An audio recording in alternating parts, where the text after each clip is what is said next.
following video contains strong language which may be offensive to some viewers or inappropriate for children. Shut up, bitch! Hello? Where we at? Oh, you want to know where I'm at? We outside!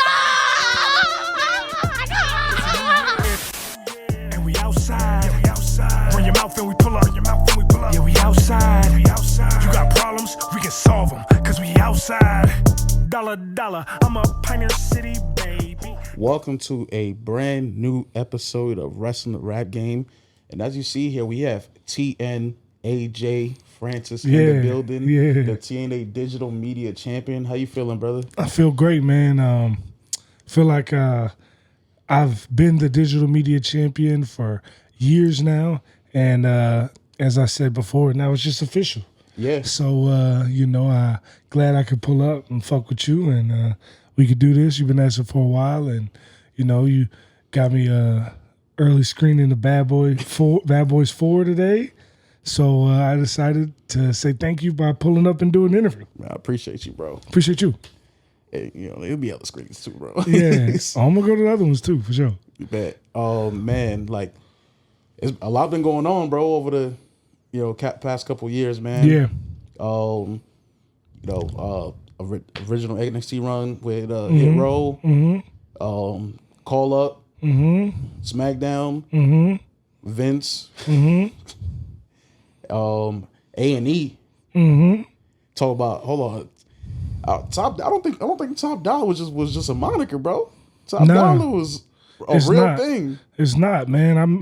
The worst deal I ever signed was my first deal with NXT.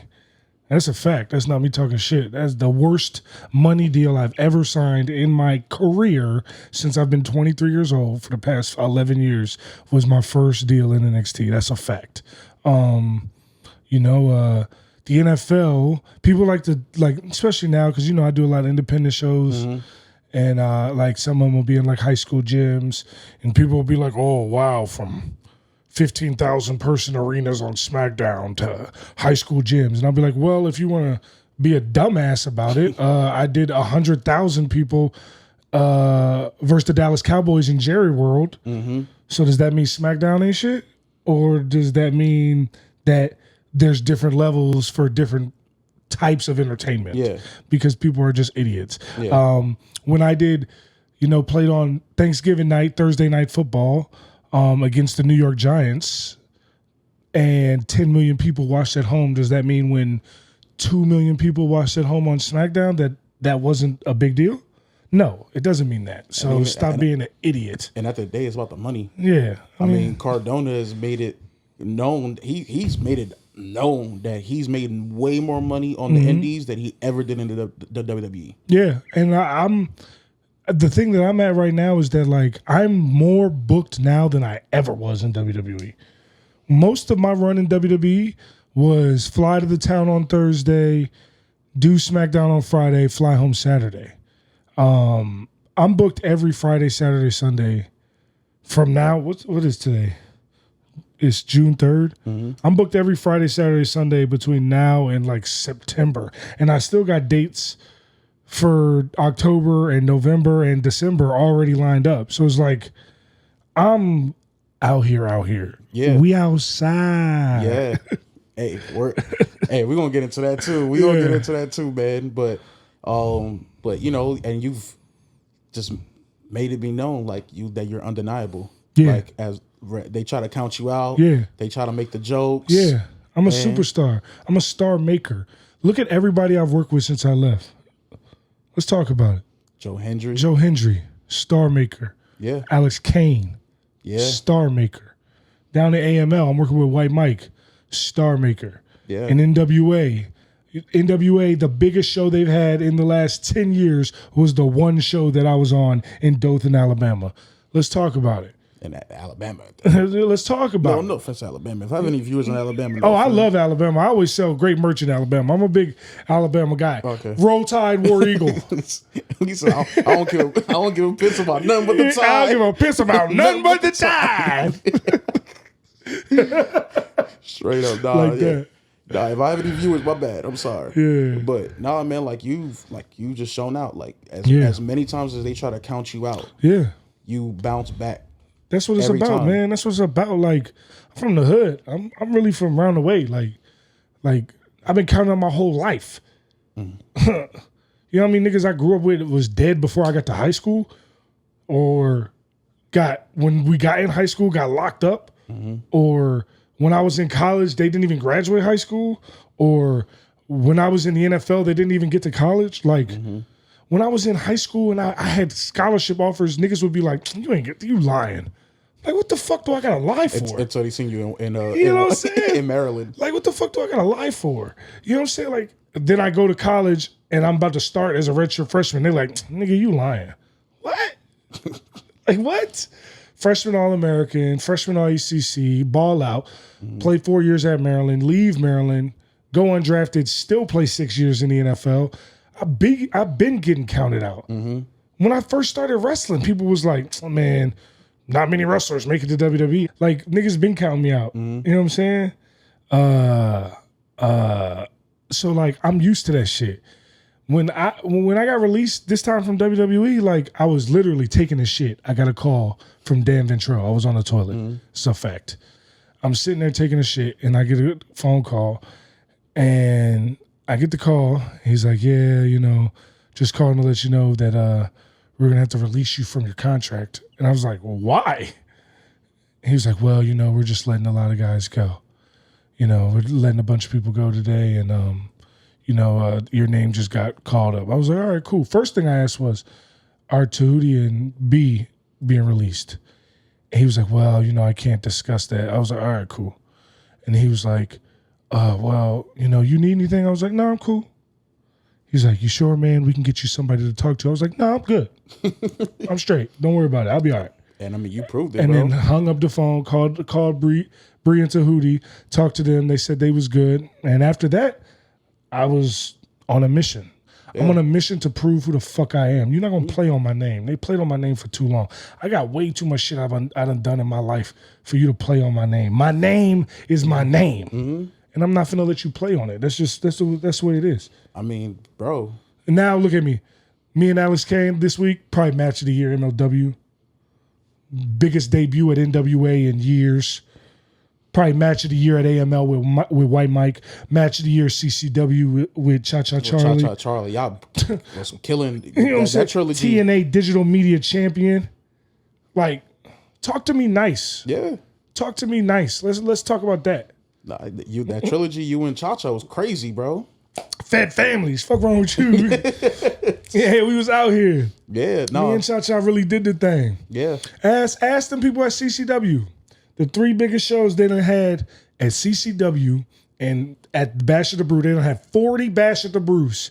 The 3 biggest shows they ever had, Cha Cha Charlie versus AJ Francis 1, Cha Cha Charlie versus AJ Francis 2, and Cha Cha Charlie versus AJ Francis 3. Like, let's talk about it, man. I don't never get my flowers, though. I never get my flowers. It's cool, though. I don't need flowers. Got gold. I got gold. Got gold. I've like gold trumps flowers. Yeah, it looks better. Hey, fellas, listen to me real close. If you can give your girl some flowers, you can give her some gold. I trust you. You're going to want to give her some gold. Hey, man. It's coming from somebody with gold. You know what I'm saying? I'm telling you. Nah, man. Just like we were talking about off the record, we were talking about the promos that you on the promos I'm the best in the world. You carrying. I'm the best promo in the world, and I say that in all my interviews, and don't nobody ever correct me because they know that I'll come correct right back at them. I'm the best promo in the world. I've said it over and over again. You don't believe me? Actually, listen to what I'm saying. See, these people are so stupid that they don't recognize that rap is promo. Facts. I used to do a music video every Friday. Yep. For years straight. Yep. And every single one of them bitches was crazy bars on different types of beats every single week. in character, promoting storylines, pushing storylines. Yeah. Every single week, and just because they didn't get aired on TV, people pretend that it's not a wrestling promo. They they don't get it because to them it's rap because they're so they don't understand. Rap is harder than wrestling promos. You have to be on beat and you have to rhyme. That shit is way harder than a wrestling promo. And actually, like you actually sound like what you're doing, and you gotta sound cool. Yeah, like. Because people be trying to rap and they be trash. Man, so many people are trash rappers, especially wrestlers. Some trash ass wrestle rappers too. Like these niggas don't really be spitting. Why you think Bun B and me are cool? Because I hit him up and I said, "Yo, we got connected through my boy AB, my agent," and I said, "Yo, I'm trying to shoot a video at Trill Burgers," and Bun B was like, "Nah." So many people that asked me to shoot videos at Trill Burgers. I'm not trying to let nobody shoot a video there. And out of respect, I said, cool. I respect it. But I'm going to be in Houston anyway. I would love for you to just make a cameo in my video just for a second. I'm rapping on a UGK beat. You know what I'm saying? Just be in the video for a second. He was like, cool. He was like, let me hear the song. I sent him the song. 10 minutes after I sent him the song, he responded me back. He said, yo, we got to shoot this video at Trill Burgers. That's the kind of level of respect I get from real MCs. Yeah. Like, you know what I'm saying? Run DMC likes all my rap videos. Talk about it. DJ Whoo Kid comes with me to TNA on my TNA debut. Yep. And he's going to be back in TNA soon. Let's talk about it. I got songs with Consequence and Rico Nasty and 3-0 Black. And DJ Whoo Kid. Bro. Like, come on, son. Like, these niggas really not doing it like me. Like, they really not. Like, they can get on a mic and they can yo and rap and do all that bullshit, but like, they not really rappers. They're not really rappers. The resume speaks for Come itself. on, man. I mean, when I seen when you dropped, we get into it now. When you dropped We Outside. And I seen the Whoo Kid, me as a New Yorker, was hype. Growing up in the 50 Cent G-Unit era, me too. I was hype. Whoo Kid. Yeah. Whoo Kid. And then, the last 2 songs Whoo Kid's drop has been on Drake and AJ Francis. That's a fucking fact. Yep. Stop playing on my name, nigga. Like, these niggas be playing on my name like I'm really not him. Yeah. Like, I'm really him. The last 2 rappers in rap that got a DJ Whoo Kid drop on a song is Drake and AJ Francis. Niggas, stop playing with me. That's a fact. These niggas can't spit with me, and they know it. That's why I always say it, and don't nobody ever say shit back. No. None of them ever say nothing back. And I just talk my shit. And people hate it. I know, they hate it. They hate it. But when Matt Cardona or MJF or any of these other guys talk they shit, they love that shit. What's the difference? We know. They love that shit. Yeah. They love that shit. Yeah. I mean, you have a stake to call yourself the king of the indies, but if you said that, they would probably. I'm the king of the indies. Facts. Let's talk about it. They would. It's 3 people on the indies for real in my level. Like, booked as much as me, doing as much cool shit as me, like making as much money as me. Is 3 of them. Matt Cardona is hurt. Yeah. Which is, he's still getting his bag. Still getting his bag. Shout out him. Yeah. Shout out him. He's hurt. a GM of GCW. Yep. Shout out him. Yep. He good peoples. And we gonna make money together as soon as he healthy. Yep. Hey, you let me know when that Come is, on, bro. son. I'm pulling up for that. Mustafa Ali. Yeah. Also on TNA. Also a champion on TNA. That's a fact. That is a fact.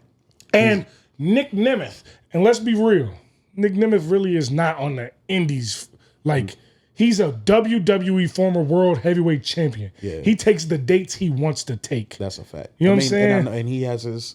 And I've done indie shows with him like AML. You know what I'm saying? I've done it with him. But like, he on a different level. Like, me and him are not, he's a former world champion. We not on the same level. And you know what I'm saying? Like you say, he could pick his dates. He can pick his dates. He doesn't really have to. Bro, he goes from New Japan to AAA to TNA. Yeah. You know what I'm saying? Like, he don't really but him. Yeah. And I'll say he's above me. Like being real. Yeah. Not even, but like if we really talking about that king of the indie shit, GCW, NWA, MLW, TNA, CCW, AML. Yeah. Like, let's talk about it. Like Destiny Everywhere. Wrestling in Canada. Everywhere. Like man. Well, first class. First class. First class. First class. I just got called. How many indie wrestlers you know gets first class airfare going to Mark Wahlberg's charity golf tournament? I don't know. How many of y'all, man? Y'all niggas not getting that invite. Y'all not on my level. Let's call it like it is. I'm just being real. Y'all not on my level. It's a few people that are on my level, and I got nothing but respect for them because they be putting their work in too. Yeah. There's a lot of niggas in this business that put their work in, and I got respect for them. And it's people that aren't getting as much work as me that be putting that work in too. It's people that I respect the fuck out of, like Effie. Who I just stole a whole concept from Effie because I saw Effie and Peril have a King's Throne match in at No Peace in Orlando like 5 years ago, and I said, "Yo, when I get a chance to do a storyline where this match makes sense, I'm gonna do this match because it's fucking dope." And I took that match and I took it to MLW and I did it with Alex Kane, and now everybody's like, "Yo, that's MLW match of the year." Yeah, because I really can understand this business at a different level than a lot of people. Yeah. I'm really a student of the game, like. That Most Wanted Treasure shit, that wasn't me acting. That was me knowing. They wasn't like feeding me lines. None of that shit was scripted. You see what I'm saying? Yeah. Like, freestyle. So it's like, it's acting. You know what I'm saying? Like, I'm a actor. I'm a improviser. You know what I'm saying? Like, but the knowledge is there. Yeah. You see what I'm saying? Like, I understand this business, so I know how to get the most out of it. People don't like me. Newsflash, I don't give a fuck. I don't care. I mean, that's... Hey, I don't care. These niggas don't pay my bills. What? And the first chance they get, they'll ask me for money. So why would I care what these niggas think? What kills me is the people that be on Twitter and be talking crazy like they'll fight you. Niggas will not pull up on me. Yo, I tell them all the time. crazy. I tell people, I promote every show that I'm on. You know exactly where I'm gonna be and what time I'm gonna be there 3 times a week. If you really about that action, pull up. That'd be the craziest to me is when people would be like threatening on some physical action. They're like, come on, dog, like because we know they're not going to do that. Yeah, it was funny because I said this with Finn Balor before, and Finn's the homie. I fuck with Finn heavy. But we did a show in Ireland. And it was Hit Row, and we did a joke about we were like, reporting live from Dublin, United Kingdom, and they hate that shit. And Finn was like, man, you're lucky my lads weren't there, or they'd have probably jumped the barricade. And I was like, Finn, your lads would have got their ass whooped if they jumped that barricade. Let's keep it a whole B. I really don't be caring what people say because I'm very secure in myself. Yeah. Like, I mean, I feel like that's a come with it though. That's a come with. Nah, but it's a lot of insecure people. No, for sure. Not just in this business, just in the world. Yeah. But I feel like that, like when you're secure with who you're, that's when the confidence comes out. That's when, I wouldn't even say arrogance, but I feel like it's more confidence because why are you mad that I believe in myself? It's crazy. Like, you're mad that I don't doubt myself. It's crazy. You know what I'm saying? Like, it's crazy. That says who your haters are. I have a master's degree. I played in the NFL. I wrestled in WWE. And you want me to not believe in myself because you don't believe in yourself? How stupid are you?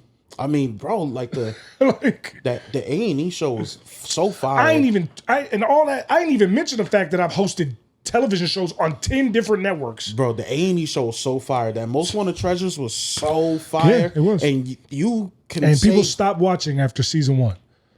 What was the difference? I ain't gonna lie, I haven't watched episodes of season 1. So just go look at the numbers. The lowest watched episode of season 1 of Most Wanted Treasures, I believe was if I'm not mistaken, it was the Bruce the Barber Beefcake and Greg the Hammer Valentine episode.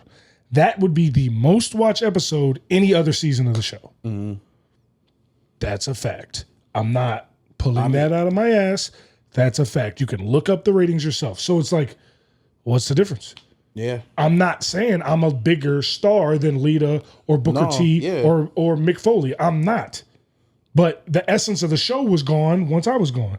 And that's not just me saying that. That's fans telling me that at every single event that I do. Every single time I go to a merch table, every event, every show, they're always like, man, I can't even watch the show anymore. It's not the same without you. Because it was different because this was, at that time, I believe this was before you were on NXT. Yeah. So it came off as a kind of a fan perspective. Like one of us. Yes, this is like, it's one of us. Yeah. And you know what I'm saying? You're in the car with... And I am. Like, that's not an act either. Yeah. I went to 5 WrestleManias as a fan. When I got my money in the NFL, I didn't buy jewelry. I didn't buy cars. I went to watch soccer and wrestling around the world. That's what I did. So it's like, that's how I spent my money. I went to WrestleMania 30, 32, 33, 34, and 35, all as a fan. So it's I was at 2 of those. You know what I'm saying? 33 and 35. I was at you know what I'm saying? Like, this isn't like, this isn't a joke. Yeah. So like when I also went to Royal Rumbles and different types of shows and Battleground and fucking. Oh, you went to Battleground? Yeah, Damn. like You was dedicated. I was in the trenches with it. Yo, going to Battleground I was crazy. at Monday Night Raw in Baltimore at the Royal Farms Arena, which anybody in the business knows. Now listen, I love my city. I love Baltimore. Mm-hmm. Royal Farms Arena is the worst. They're redoing it now, so it might be better now. But Royal Farms Arena is the worst venue to host a wrestling show in the country. I've been all over. Word? Worst. The worst. Arena. Okay. Worst arena. Because, Tropicana Field was trash for Rumble. Tropicana Field, I played in a football game at Tropicana Field. I played in the East West Shrine Bowl at Tropicana Field. Tropicana Field is a much better venue than Royal Farms Arena in Baltimore. I'm telling you. Damn. I'm telling you. So it's like, it's way better. So like I've been all over. I've done the things. Yeah. You know what I'm saying? Like I've been a fan. I sat next to Matt Cardona's father in Royal Farms Arena when he won the United States title at TLC. That was the night that Daniel Bryan won the world title, cashing in his money in the bank, and the Yes Movement was born on the announce table directly in front of me. Go watch the footage. I'm right there. Yeah. I really am a fan of this. Punk, Miz, and Del Rio? Yes. Yeah. Punk, Miz, and Del Rio. And Daniel Bryan cashed in after Big Show and Mark Henry. Yep. Yes, I was right there. Damn. And Matt Cardona beat Dolph Ziggler, Nick Nemeth, for the U.S. title. That US night, title. I was there.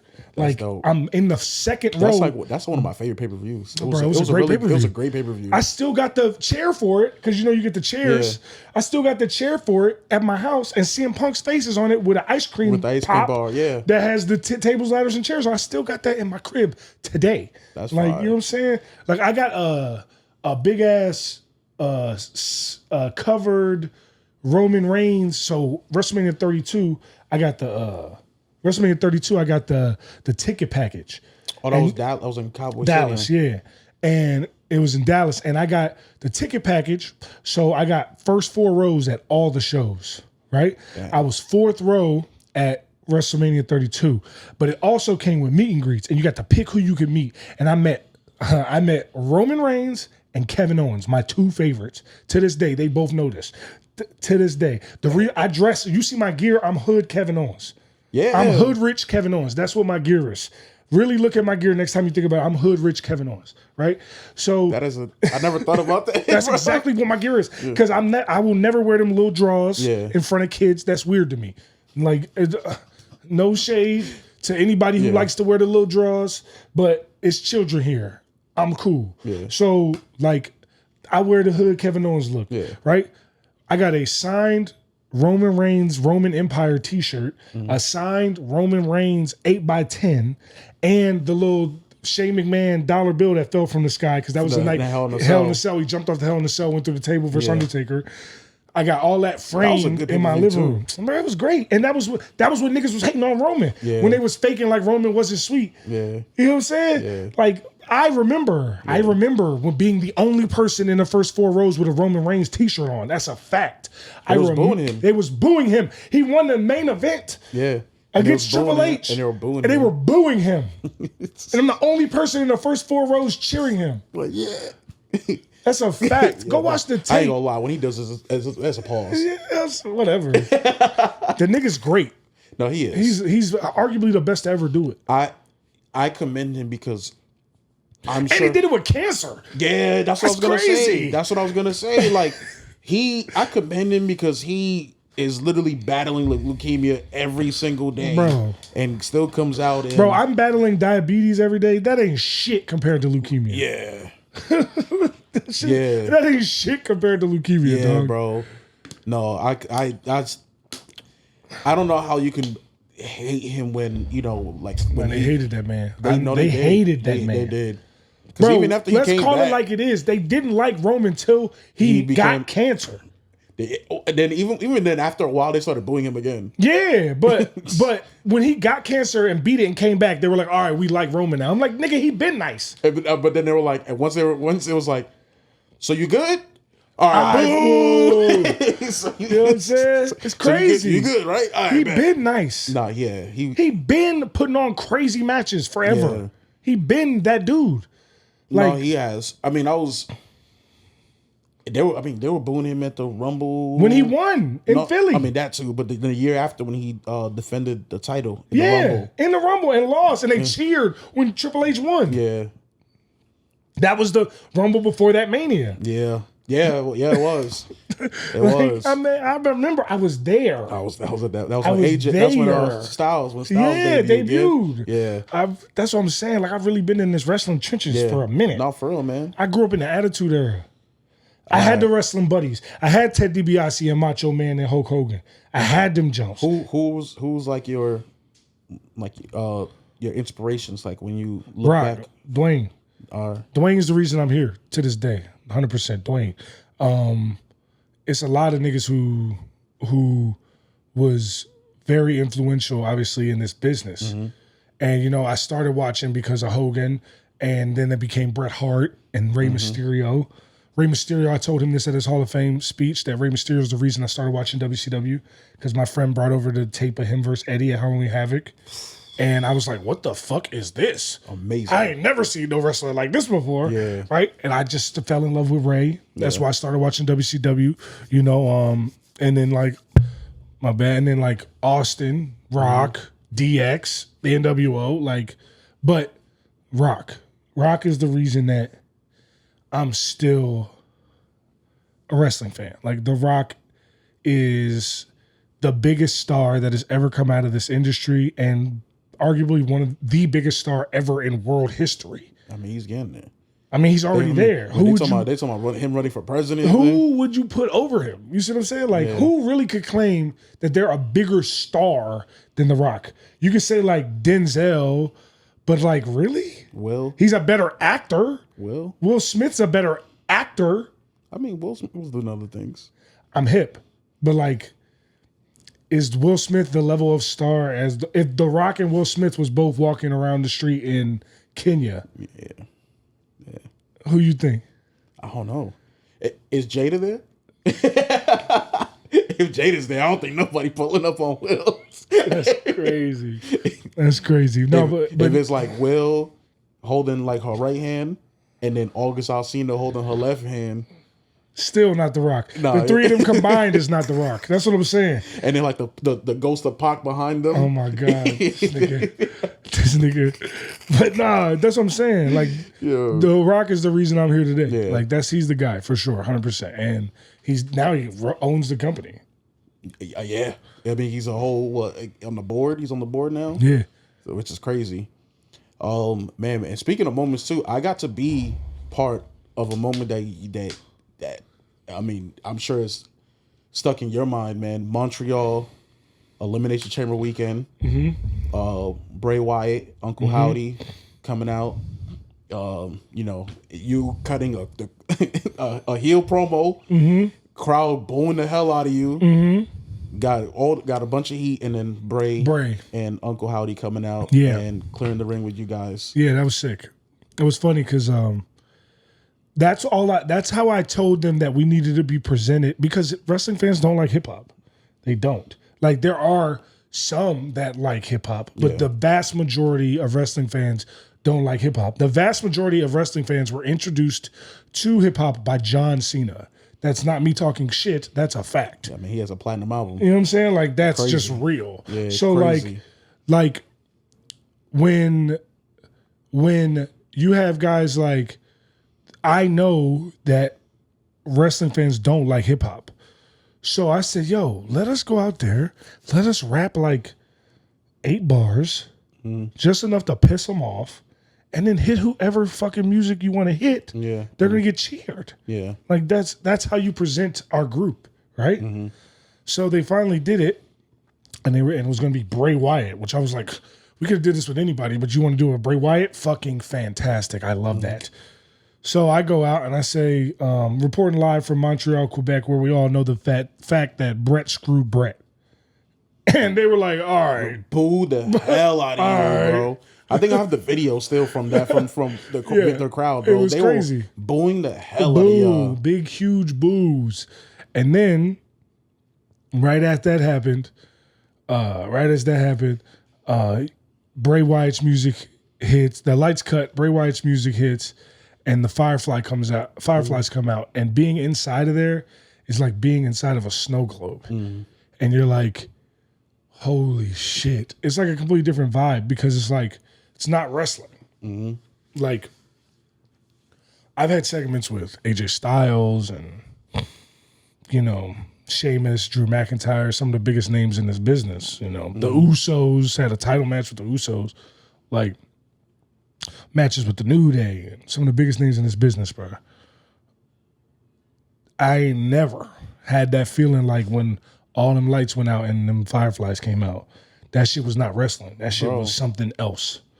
It was fire. It was something else. And I had been a Firefly myself before then, and it was great then, but like being on the inside of it is like something completely different, and you can't understand it until you've actually been in that role. And what's crazy is that like it worked so well that they were chanting holy shit for like 30 seconds and we were standing still.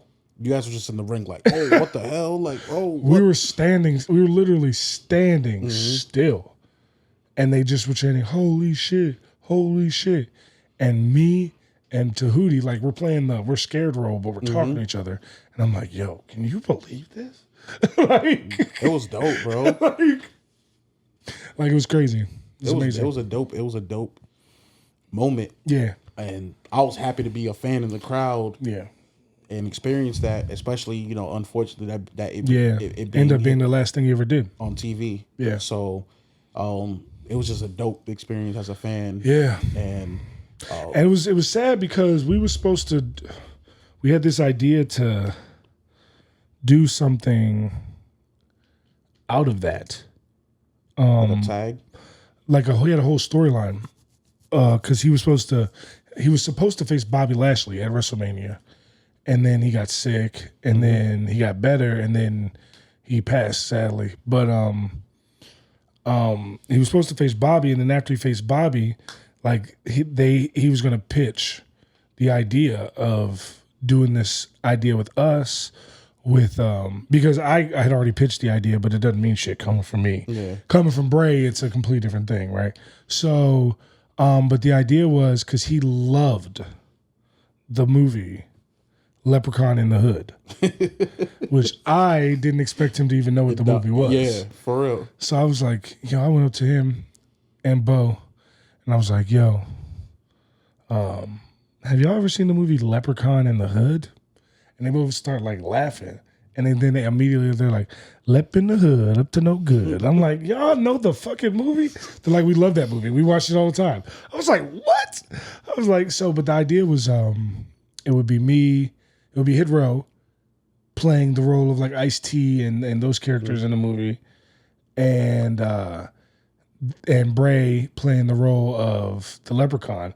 We like find the Firefly Funhouse, and we but at this point he hadn't been in the Firefly Funhouse yet since he came back. So like we find it and there's like cobwebs everywhere and all the puppets are face down and stuff, and then we're looking around, and then I pick up Ramblin' Rabbit and the place starts going haywire, and we're like, let's get out of here. And we like run away, but I keep Ramblin' Rabbit. And just like in the movie, like when you find the Leprechaun's golden flute, you like get good luck. Right? So like we had been on a losing streak, so now everything's starting to look good for us. We're winning matches, good shit's happening, blah, blah, blah, blah.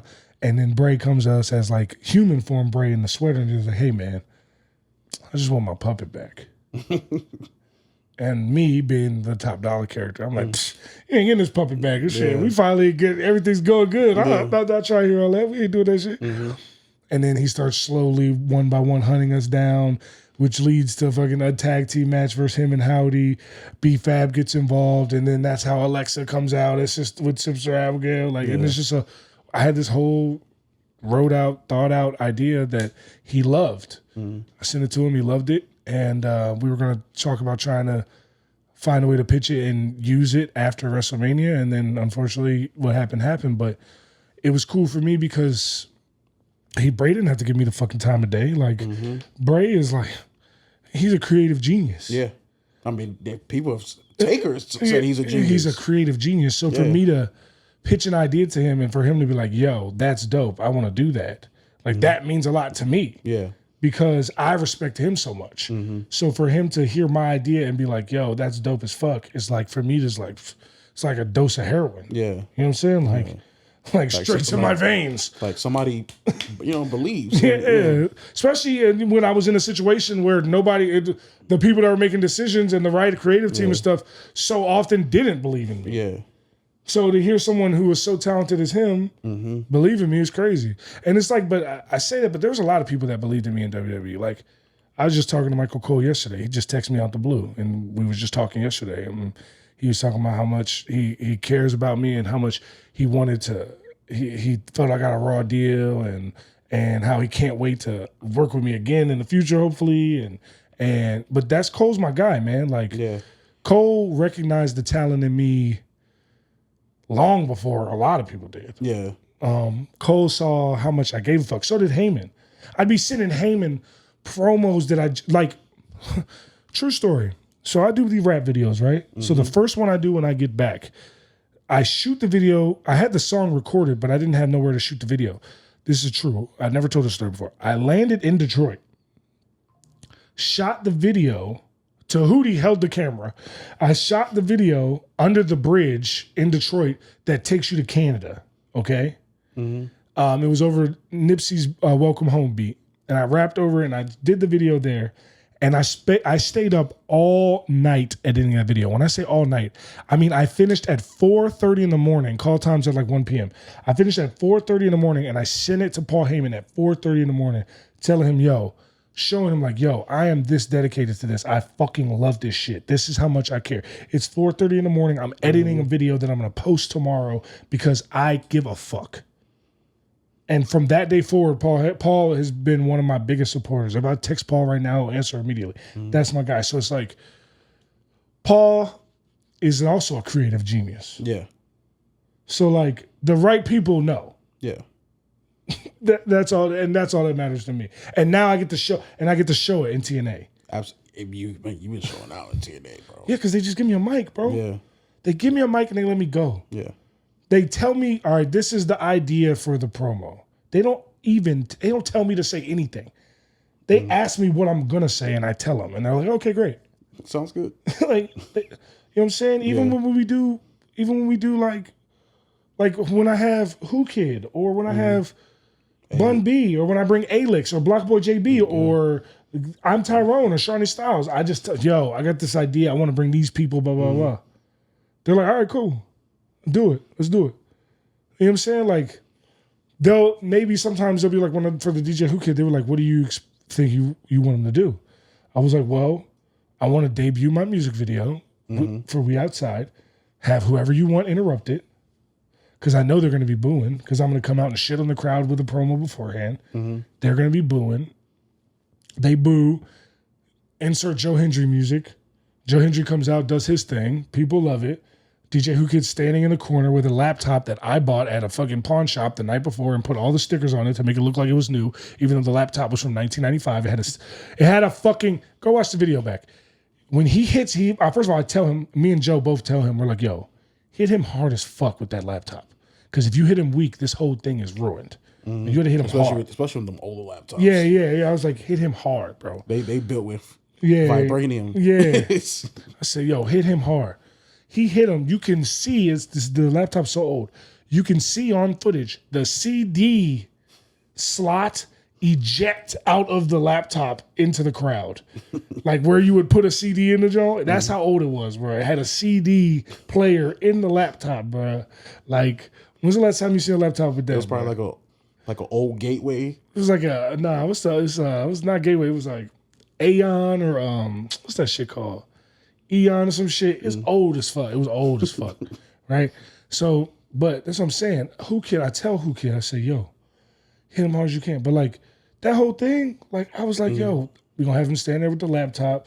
We had him pretend like the laptop was working. He hits the button and the music video plays. That laptop hasn't worked. If you seen this laptop and if you saw the laptop and then saw what we did to make it look like it was actually working, you'll laugh so hard. That shit was done, son.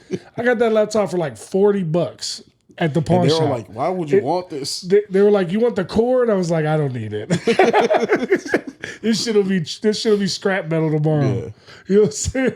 So it was funny because it was like that was my whole plan. And everyone's like, man, that was so great, the debut. Da, da, da. And yeah, Joe Hendry did his thing. I didn't help him do anything with that. But all they had to do was insert Joe Hendry here. He makes his own videos. He does his own thing too. He's creative. It was great.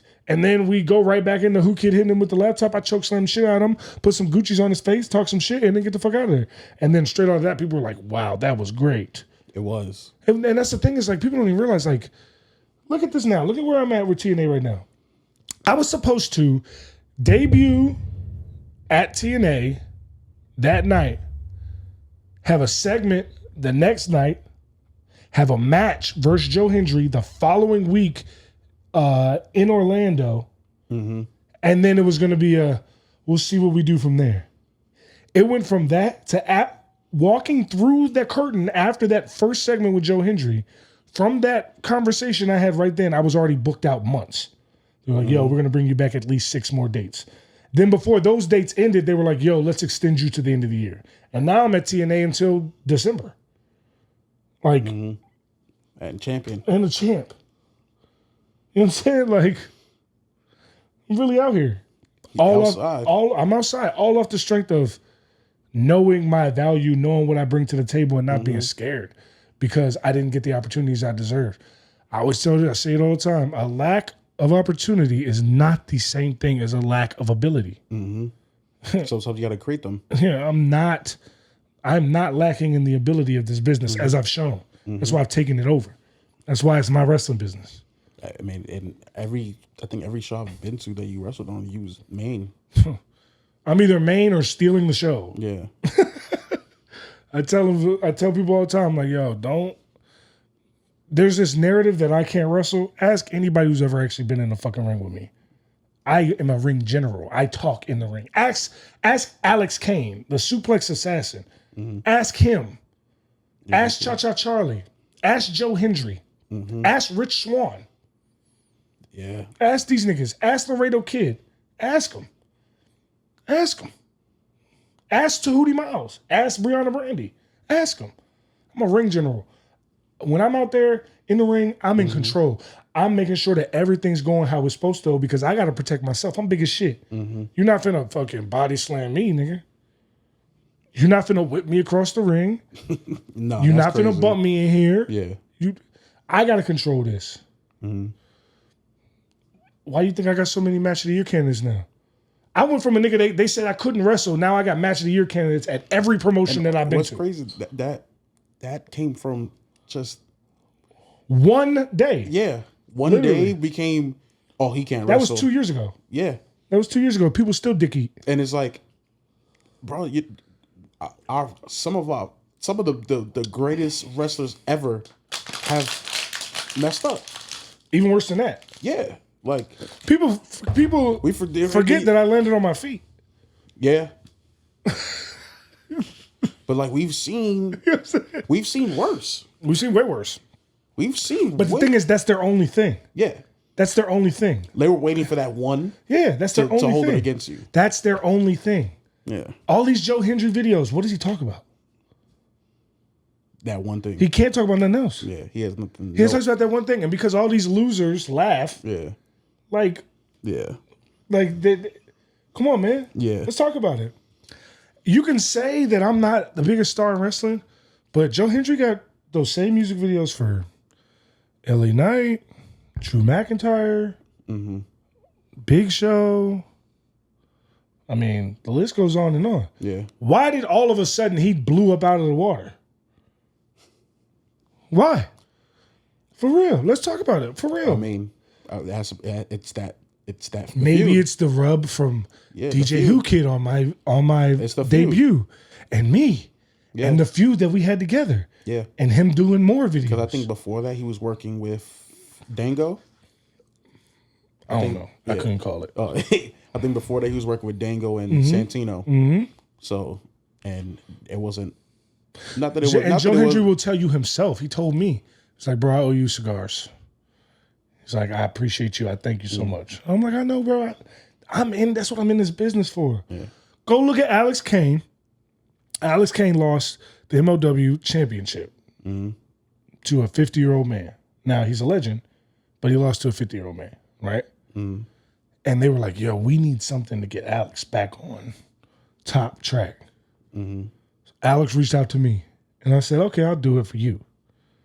And I built this whole storyline about from the Black Panther, and from the first promo, I say the elders are disappointed in you, and I built out this thing, and I say you got people in your camp aren't as loyal as you think they are, and then we sow Dissent and his crew, and then I have the match with his muscle, and I beat his muscle, and then I say, oh, this is your muscle, this is the best you got, so then I have the match with him, and I beat him, and because of everything that we put together, now at the end of the match, the people that came out with him, now they're with me, just like when Killmonger came and took over in Wakanda, and now Killmonger's on the throne, and now it's like, okay, now we need ritual combat for you to come back and take the throne. So then I come up with the idea for the throne match that I took from Effie and Pero. And I was like, yo, this is the concept for the throne match. And then at the end of the throne match, it's Alex Kane sitting there with Faye Jackson, Mr. Thomas, his Boomaye people, Mark Henry, who I contacted and said, yo, can we get I need some elders for this match. He came and he told me to hit up Teddy Long, who I also contacted. And I also contacted Ernie the Cat Miller, who ended up not being one of the elders. He ended up being the Battle Riot. All of that was me putting that together.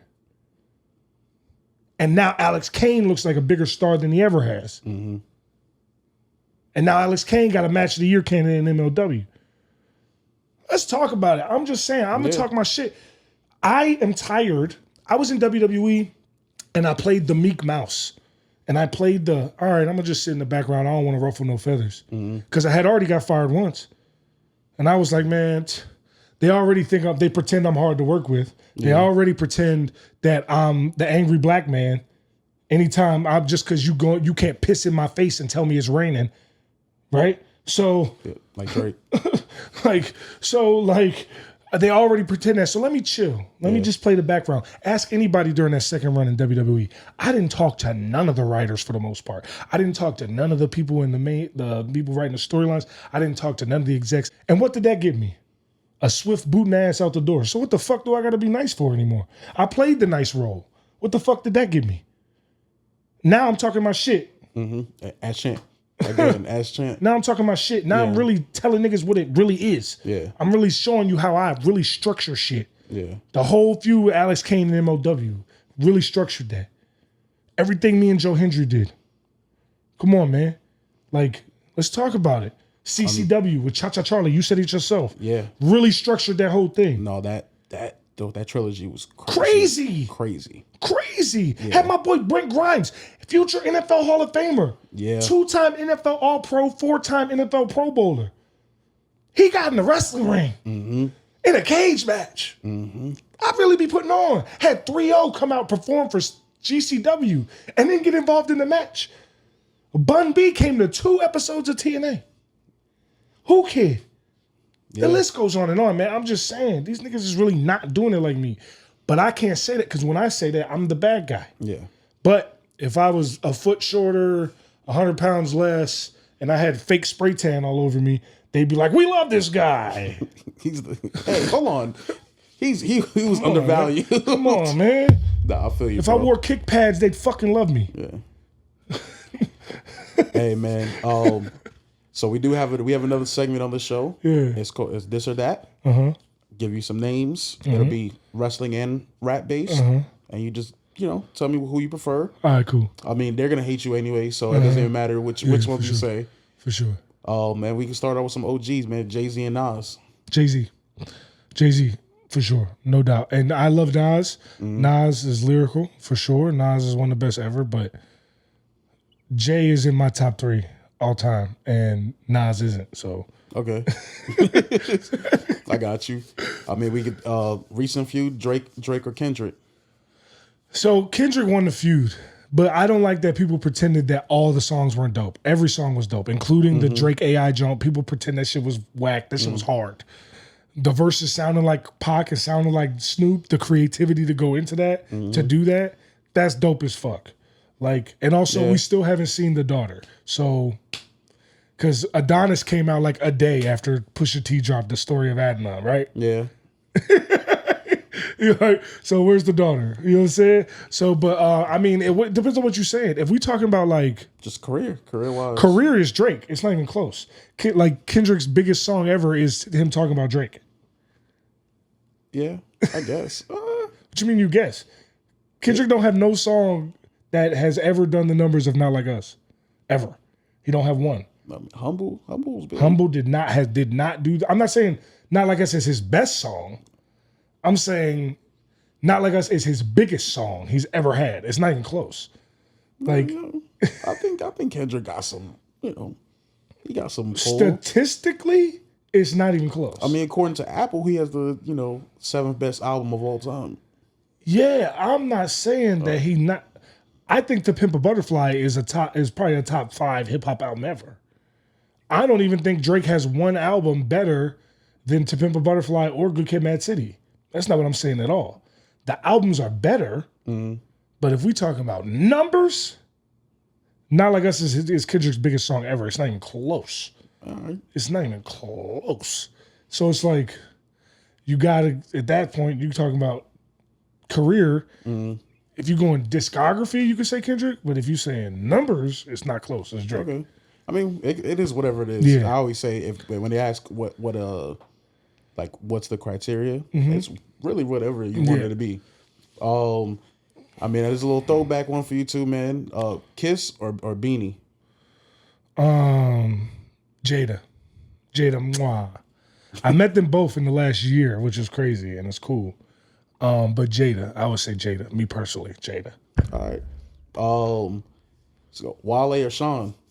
Wale. Yeah, I was born in DC. Yeah. I fuck with Big Sean heavy. And Big Sean is one of the niggas that like created his own flow and niggas bit his flow. Yeah. I mean, Drake did that. Niggas love saying Drake did it. Drake was not alone. No. Everybody bit that Big Sean super duper punchline. Yeah. Everybody bit that. Myself included.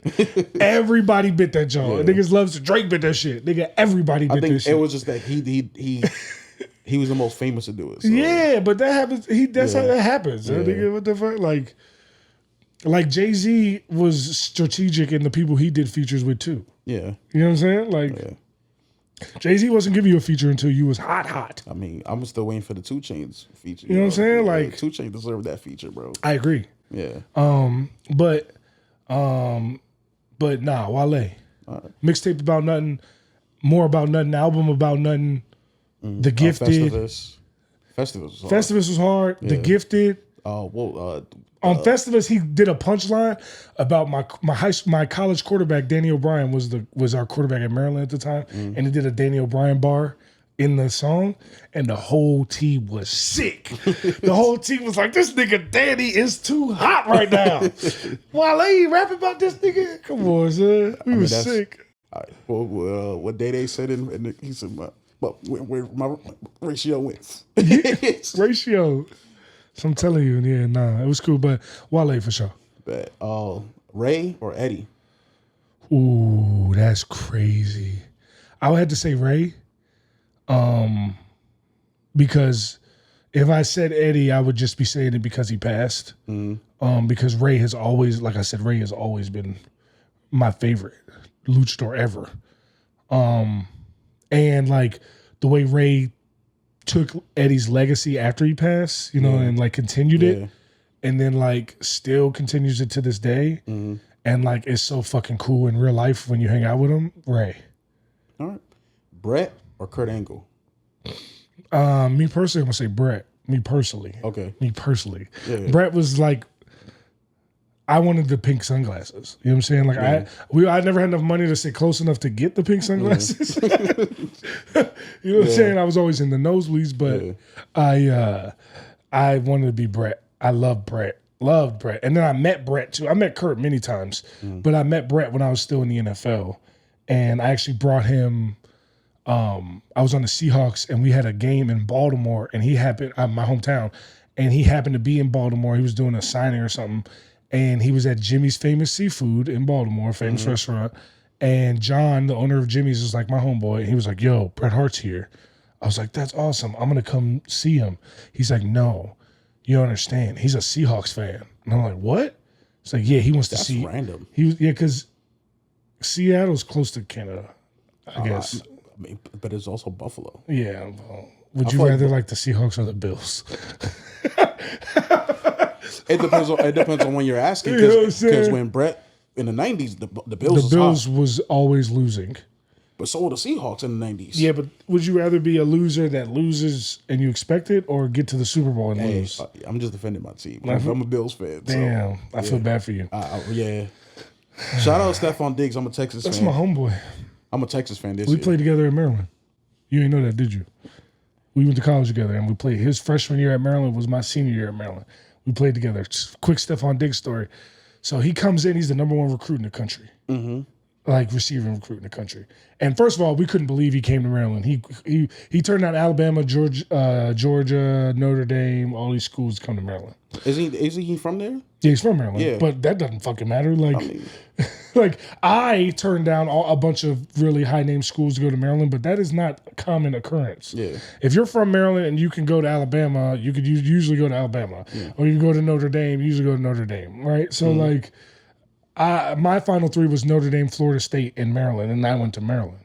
That's rare, right? So he comes in and and the thing is, people see his persona and think he's a cocky asshole, but he's not. That's just how he's not that person. He's a really caring, nice, cool dude. But he just the way he carries himself, because he's confident in himself, people think he's a cocky asshole. So I thought the same thing when he first came to Maryland. He's a freshman. He got all this drip on. He coming to practice. He was coming to practice late sometimes. He was coming to workouts late. And I'm like, first chance I get, I'm going to knock this motherfucker's head off. Because I'm a senior on a D-line. I'm like one of the team captains. And he's a freshman, true freshman at that. And I done seen a million freshmen come in supposed to be that nigga, and they end up being bums. So I'm like, all right, I'm going to see something. So I said, first chance I get, I'm going to take his fucking head off. So they got this play that they would run called Cardinal Screen, right? It was just a wide receiver screen, a tunnel screen.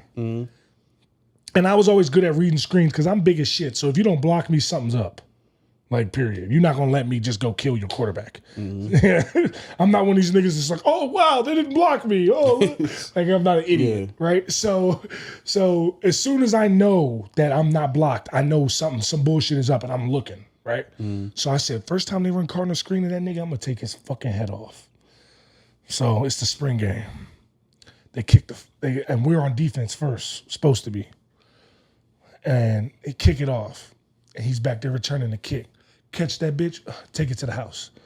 Touchdown, first touch, spring game. I said, okay, all right, young nigga, respect, you know? But I'm gonna still fuck you up when I get my chance, all right? So then blah, blah, blah. Very next possession, offense has to punt. He's back there returning the punt. Catch the punt. Takes it to the crib. He got 2 touches, a kickoff return, touchdown, a punt return, touchdown. And I sat there and I said, nah, we need this nigga. I ain't finna do nothing to him, dog. I ain't finna do nothing to him. That's a true story. I literally was like, I'm gonna kill it. And then right after that first scrimmage, I was like, yo, nah, he the best player on our team. I gotta chill. He was literally at 18 years old, he was the best player on our team. You go to the locker room, I don't even know why y'all didn't like him. Yeah, for real. I always like this and man. mind you, like, we're not no scrubs. Like 20 niggas on that team played in the NFL. Yeah.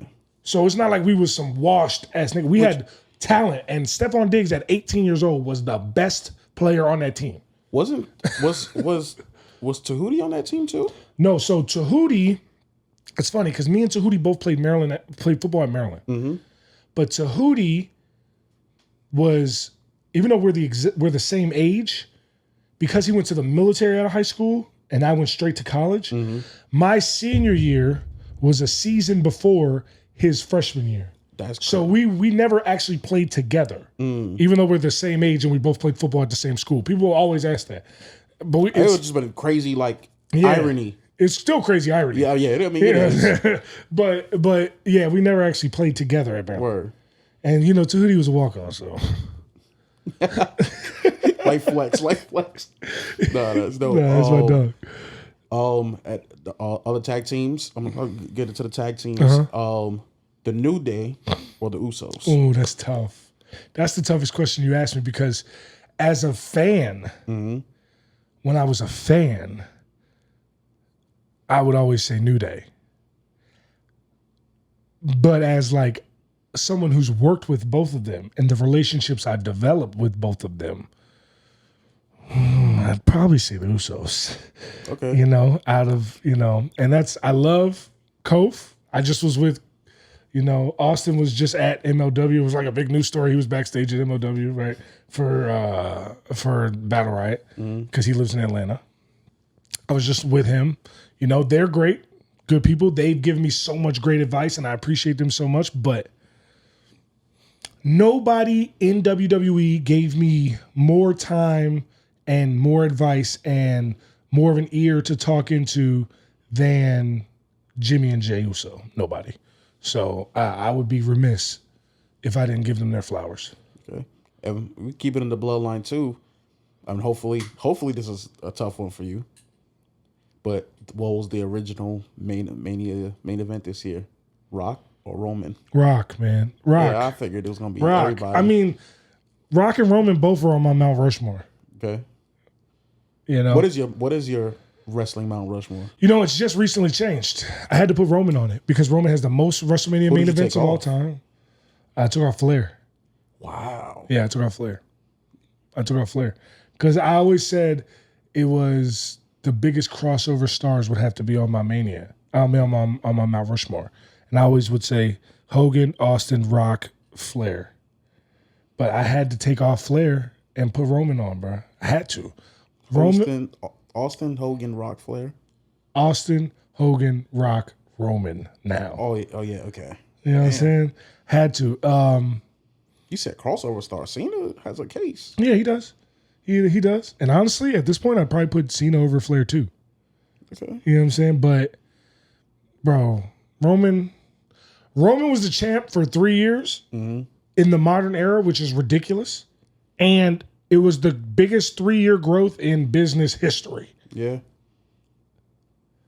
He has the most WrestleMania main events of all time. Yeah. Another record Hogan owned that nobody thought would ever be touched. Yeah. You know what I'm saying?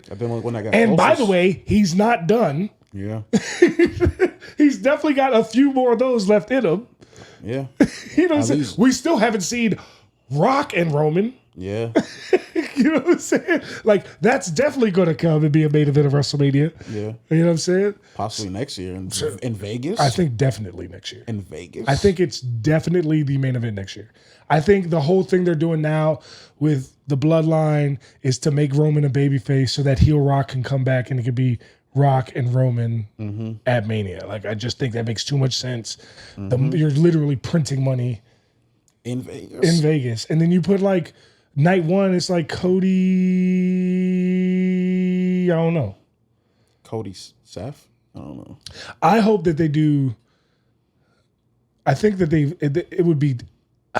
Cody's white hot right now, right? He's the biggest babyface that's on TV. Cody Orton? No, I think Cody eventually goes heel, bro. Everybody I think Cody goes Homelander. I think he goes full Injustice Superman. I mean, the rumor is he's gonna get Arn again. Oh man, I hope he gets Arn again. I kick it with Arn all the time at AML. Remember the show I told you I did with Dolph Ziggler? Arn Anderson and C.W. Anderson, they're at those shows all the time. And George South, right? This is just down South Carolina wrestling, right? Wrestling. Oh, I love AML. I love those. I love down south wrestling. It is so easy for me to be hated. I bet. And you know what's crazy is, and I've done a really good job of this, is that like the grown men hate me, but the women and the little kids love me. Love me. Love me. Little kids are you literally Hudson? run up to the... I literally am in the middle of telling them how much their town sucks, and the little kids are lining the guardrail.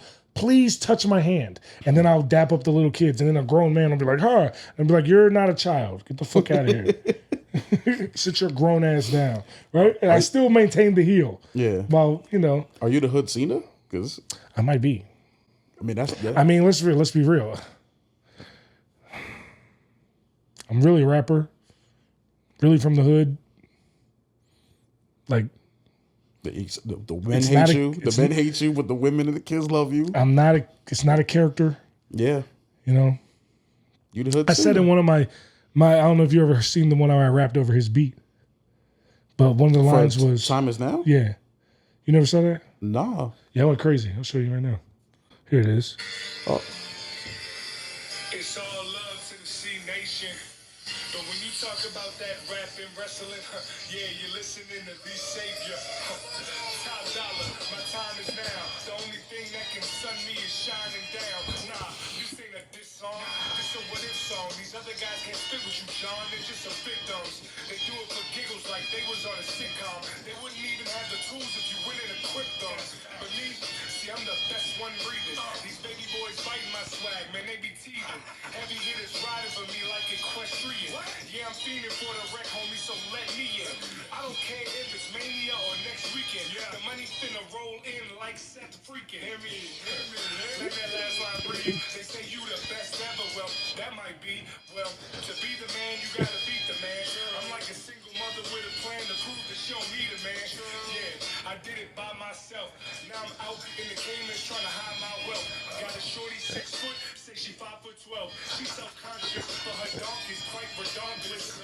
Yeah, look at all that I've accomplished, and I'll still leave a hater unresponsive. My creative content and concepts are quite constant. I'll do a 5-knuckle shuffle out in Boston. You know they can't see me. I kick a beat like Neymar with the fancy feet. That's why these shorties always fancy me. Every Friday night at 8 on your damn TV. I rose up out NXT like when Mandy beat. Fired and hired same year, man, I can't be beat. All these lanes in my lane, oh man, beat. One punch will make they nose bleed like the damn cheap seats. Yeah, AJ Francis, be me. Frankie baby spinning Franks out in France. Wee. I'll admit it, John. I bought your damn CD. You ain't plat, and that's facts, and it can't be beat. Hustle with loyalty and respect, man, that's deep. And did it all with a smile from cheek to cheek. I saw you, and I realized exactly what I wanted. Because I'm really from the hood. I ain't doctor my thugonomics. Sheesh. Who's hotter? Nada. Bet your bottom dollar. Was this for was that for the 20th anniversary? Nah, this was just... I just was like... At that point in my WWE career, I'm putting videos out like this every week. They're never using them. I watched the DDP is calling me. Yo, this video's crazy. Why didn't they put it on TV? I don't fucking know. Paul Heyman's like, yo, have you sent this to Hunter? I'm like, no, I haven't. He's like, send it to Hunter. They got to put it on TV. Like, these greats, these legends are telling me, yo, you're doing some dope fucking shit. This would make the product better. Did y'all finish y'all feud with the OC? No, we did a diss song I on the remember. OC. It got 1 million views in 8 hours. Yeah, I remember. We went out. It was actually a year ago this week. We went out, had a tag team match, lost the match. AJ Styles gives me a phenomenal forearm. We roll out of the ring, and that was the end of it. Like, that was it. We got 1 million views in 8 hours. Jesus Christ. Let somebody else get 1 million views in 8 hours. They'll talk about it for weeks. Yeah. But you know what I'm saying? Like, that's what I was dealing with. At this point, I'm literally... I wrote a song that's a diss of John Cena, but it's not really a diss. It's really a big up. Yeah. But like, just to be like, nigga, look at me. that I never doctored my thugonomics is crazy. Because I'm really from the hood. I ain't doctor my thugonomics. I don't know any thugs from West Newbury. You know what I'm saying? Like, you see what I'm saying? So, like, at this point, I'm really, like, out here, like, bro, like, stop. Like, what are we doing? Why are we pretending that I'm not really him? Like, I didn't just, and that's another thing is, like, you see that, and people will see that and be like, yo, can he promo? I'm like, are you a fucking idiot? Like, are you dumb? Like, who can do that?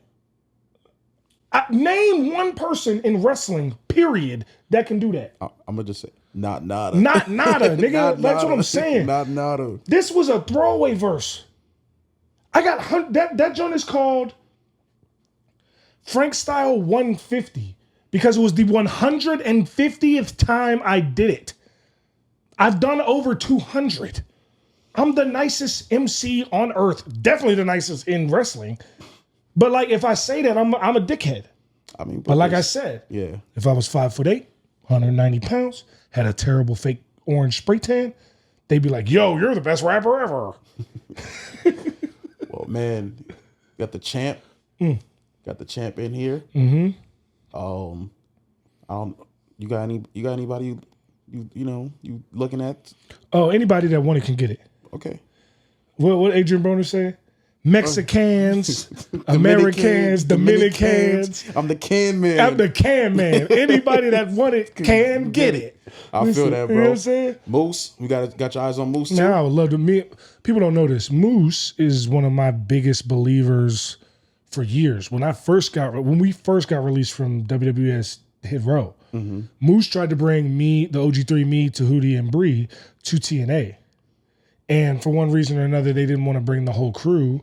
And I was like, nah, I'm not trying to do that. I'm trying to come with my crew at that time. Because I've always been a real nigga. The reason we got fired is because I stood up for Brianna. Like, you know what I'm saying? Like, I've always been a real nigga that gets a bad rap because in a fake-ass world, real niggas don't get real love. Bars. We've seen that plenty of times. Bars. So, but Moose looked out and tried to get us to TNA, and it ended up not working, and we ended up going back to WWE. So Moose has been one of my biggest believers for years. And then he wants to work with me as soon as possible. And I want to work with him as soon as possible.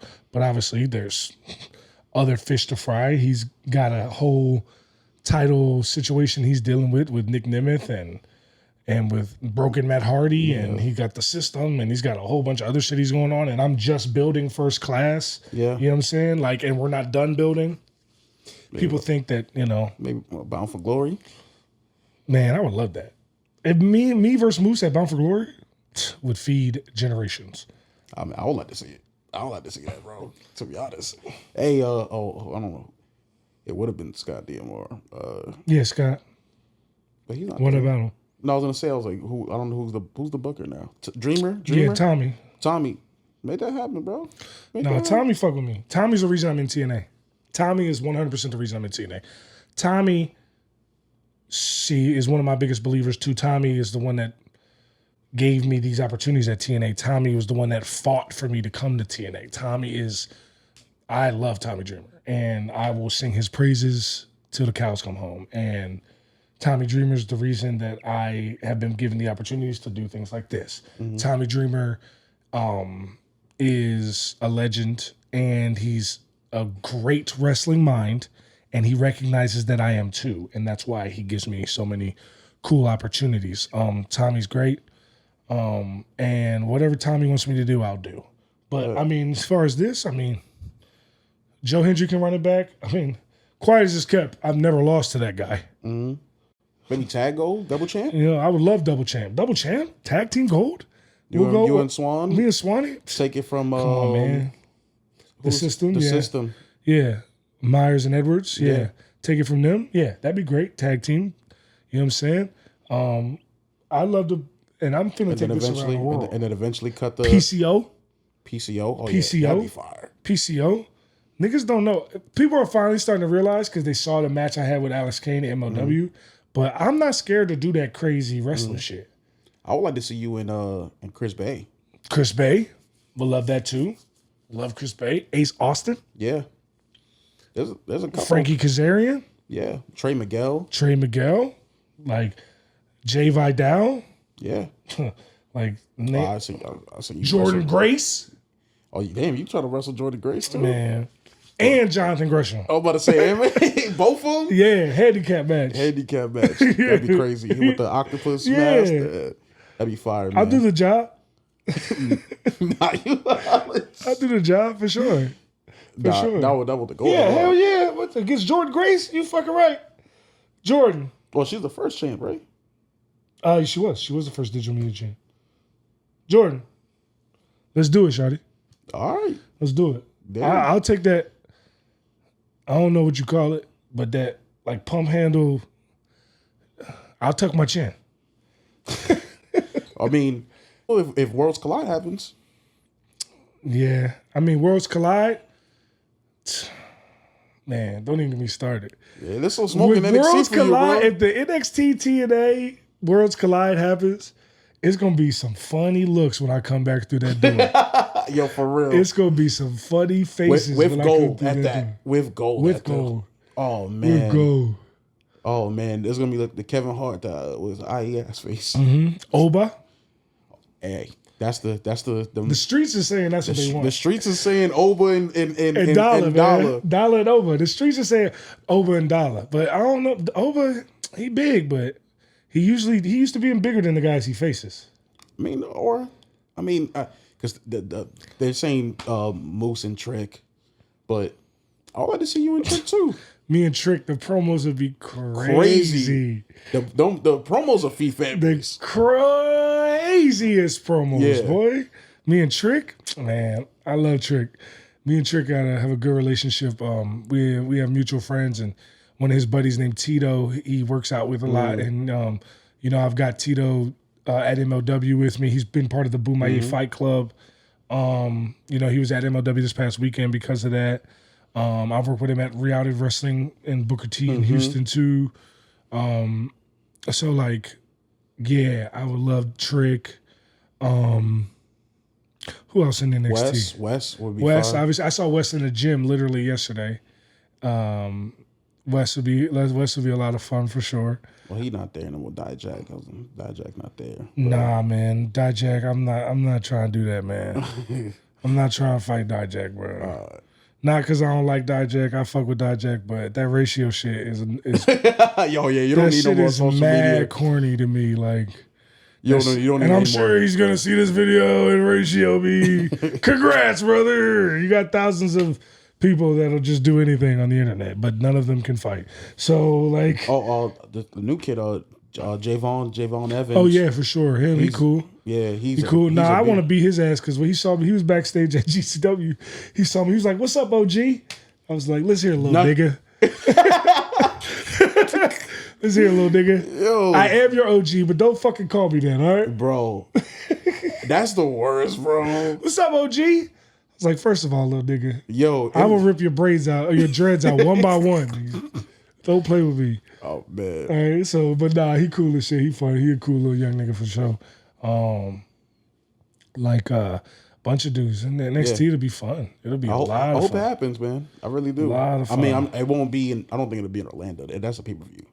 Nah, they should do that shit in Orlando. You think so? Yeah. That's the kind of crowds TNA, like, TNA, we usually do like 1,500 to 2,000 people. Like, those are the venues we go after. So, like, NXT, even though that's more than you get at NXT, like, if we could do like a 2,000 person venue, NXT versus TNA, and it would be fucking lit. I feel like it should be like TNA size venue. Yeah, no, or I mean, an arena. Even it doesn't be a big. That doesn't be like the biggest. I mean, yeah, it could be an arena too. I'm not saying it couldn't. Maybe be not like Kia Center, but maybe like UCF. Yeah, I mean, it could be in an arena, but what I'm saying is like one of the things about NXT that makes NXT so great is the fucking crowd is right on you. Yeah, you know what I'm saying. That's true. And same thing with TNA. Like a TNA. Oh. Hold on. Can't. Oh, okay, that's my cue. Hold on. Yeah. Same thing with TNA, you know. At TNA, it's like, we do like 1,500 to 2,000, and That's like the perfect size for the venues that we do. And the venues are dope. But like, yeah, we could do an arena and it'll be cool too. Yeah. I mean, I don't really be pressed on arenas. I've done them all. You know what I'm I saying? feel you. It's just it's a big deal. Yeah. It's a big deal. 1,000 people in a high school gym can sound like 15,000 people in an arena. No, absolutely. It's just 14 years ago, you would never think we would have a WWE TNA You're right. relationship. So it's a big deal. Yeah. And I feel like people would love I to wonder be a what part the of. people at WWE think about what I'm doing at TNA. Like, obviously, they think it's dope and shit like that. But I'm saying, like, are the people who are, like, my biggest haters, are they like, damn, I was wrong? Or are they like, damn, fuck him? But you gotta think. At one point, there was somebody in WCW that said Undertaker would never draw money. Oh, yeah, I know. Undertaker. I mean, just look at Drew McIntyre was in TNA. Yeah. LA Knight was in TNA. Bobby Lashley. Bobby Lashley was in TNA. AJ Styles was in TNA. Yeah. Like, a bunch of the biggest stars. LA Knight. LA Knight was in TNA. Chelsea Green was in TNA. Yeah. Like, some of the biggest stars in WWE Came from TNA. were Oh. freaky ass nigga. You a 69 guy? All right. What? Hey, OVO. if you at the dude house, shawty, and the lights randomly cut off like that, run for your life. If you had Diddy crib. If you had Diddy Gray, you already fucked up. You already fucked up. True story. I can tell this story. I've never told this story before. I can tell You went this to a Diddy party? No. Well, technically, yes, but no. So Diddy's birthday party last year, it was at a nightclub in Miami. And Whoo Kid happened to be DJing that night. So Diddy walks in, he's got his entourage. And, at the time, I didn't know all this shit about Diddy. Nobody, most people didn't know. Some people didn't know, obviously, but most people didn't know. So, like, I was trying to get a picture with Diddy, nigga. I was like, yo, I'm trying to get a picture with Diddy. You know what I'm saying? But his section was so packed with all these bitches, all these niggas in there. So it was like, yo, like. What was the ratio? It was way more youngins in there than dudes, 100%. It was probably like 4 women for every dude. Like, okay. So I wasn't finna be thirsty and like push my way through all these people to get to Diddy and be like, take a picture with me, Diddy, right? Yeah. So, but thankfully I didn't get the picture with Diddy, like, because that would have been on my Instagram the next day. You know what I'm saying? People probably took the picture with Diddy and then they had to scrub the Instagram afterwards, or they put the caption "We working." Yeah, that's the famous thing to do. And don't even get me started. But so Whoo Kid is doing the party or whatever, and then like Diddy's throwing an after party at his house.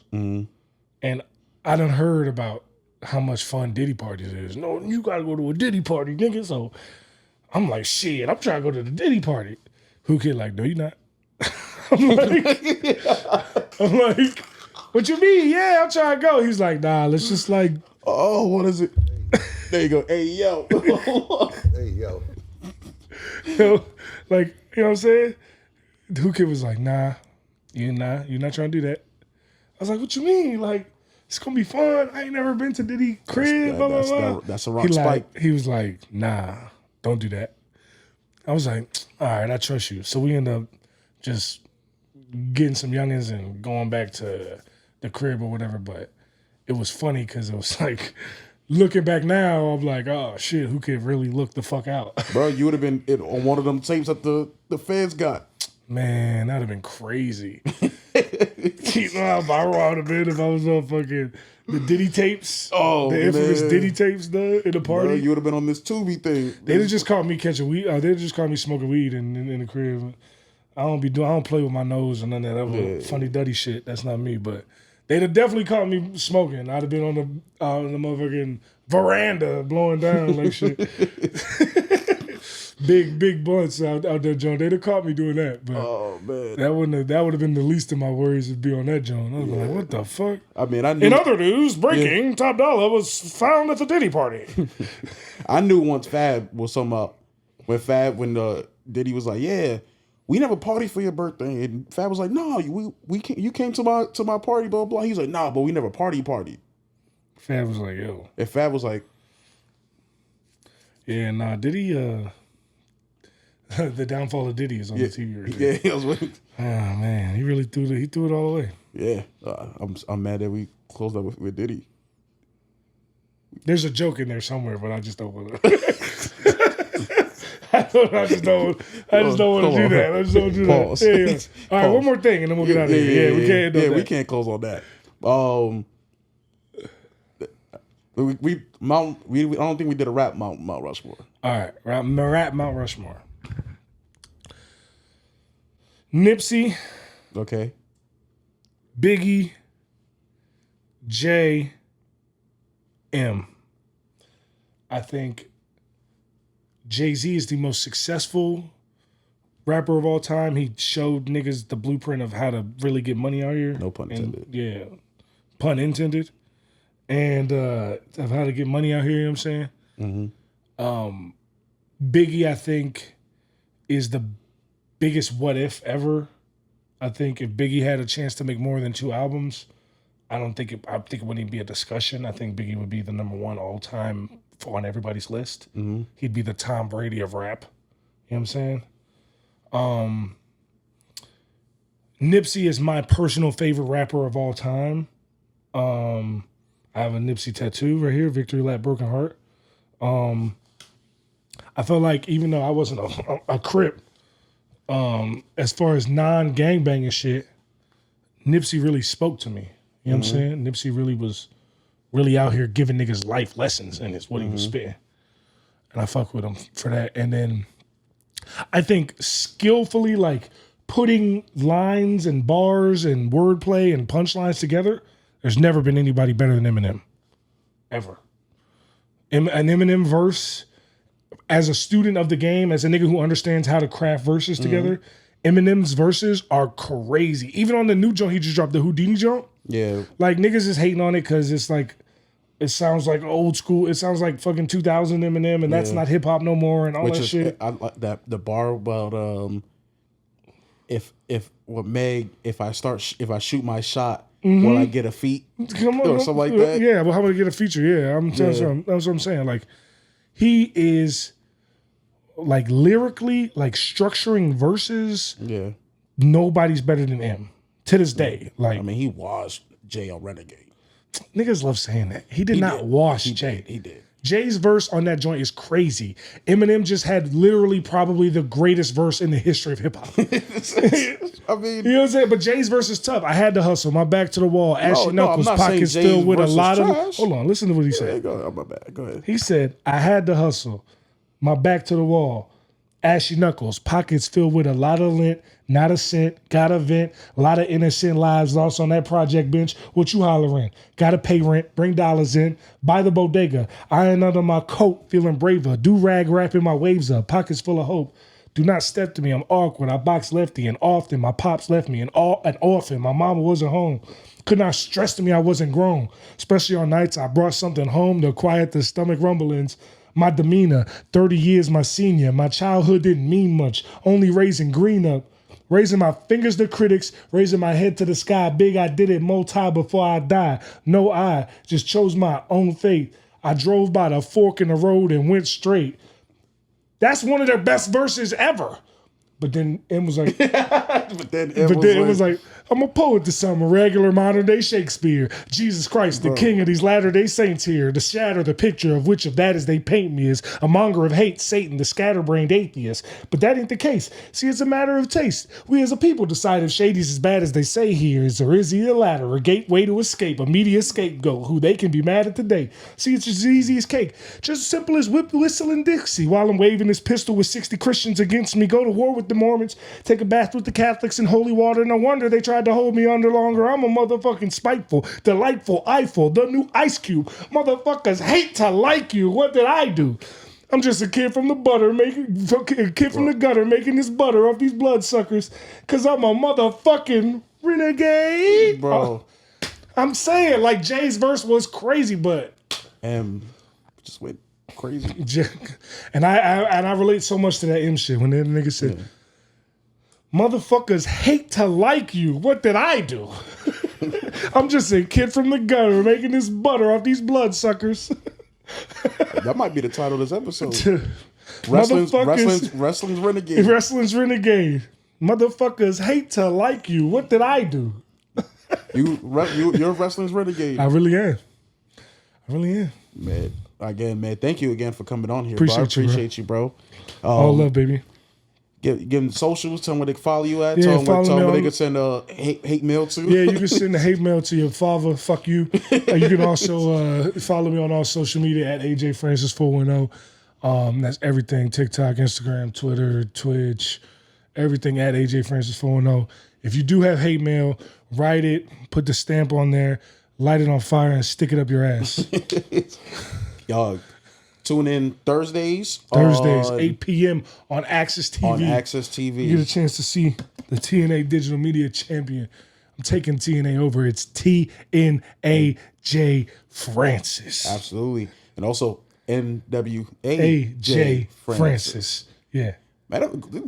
Or just, he'll be in a city near you, guaranteed. Guaranteed. So make sure you tune in, follow him, see where, when he's coming to your town, because it's 99.9% sure he's coming to your town. Facts. To beat up your favorite wrestler. Facts. In your local town. Yeah. So Facts. Just tune in, follow Facts. him. Thank y'all for tuning in. Thank you, AJ, again. Oh yeah, I'm gonna get this on the Grizzlegram. My boy, thank you. Hold on. Yeah. It's going on to close friends. If you see this right here, right? And you didn't see this when I dropped it, you're not on the close friends. I'm sorry. It's a Grizzlegram.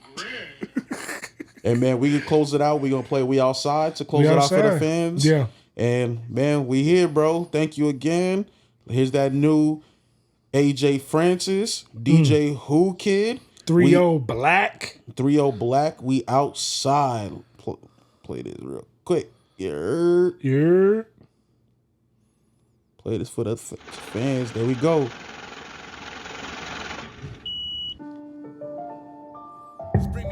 Bring me a pack of backwoods and a slushie. Slim, I ain't gonna hold you. You might be waiting for a minute, Mo. I mean, I don't even know when we finna be back. You know we outside. It's a new year, and we outside. Run your mouth and we pull up. Yeah, we outside. You got problems, we can solve them, cause we outside. This song is hard. Dollar. I'm a Pioneer Yeah, it is. City, It really is hard. baby. This song is hard. Everybody And it wasn't until right now I realized the last two niggas with a Whoo Kid drop on me and Drake. Yeah, the flow is wavy, deeper than the Navy. And a bass kicking like a D-boy in the 80s. Yeah, my whole family spent time on that grimy block. Outside 24, ducking shots, not a shotty clock. Look out, keep a shotty cocked. Act foul, get 2 body shots. Shorty said, please fly me out. Said she wanna try me out. Future bright, I'm shining now. I'm profound, she finding out. Best in the world, especially when the stars align. She asked me my horoscope and I said a $. Sign. It's a new year. This guy goes crazy.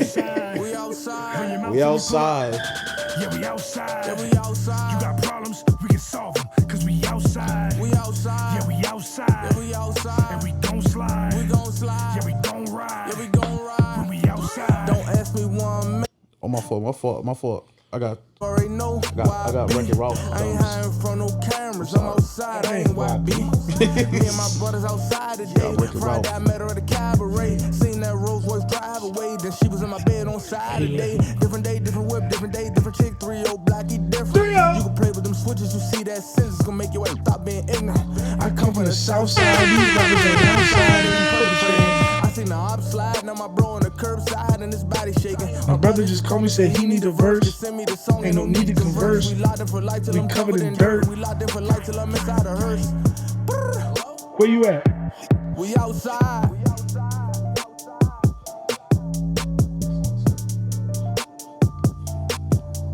Whoo Kids. Hello? Oh, you wanna know where I'm at? We outside. I like it.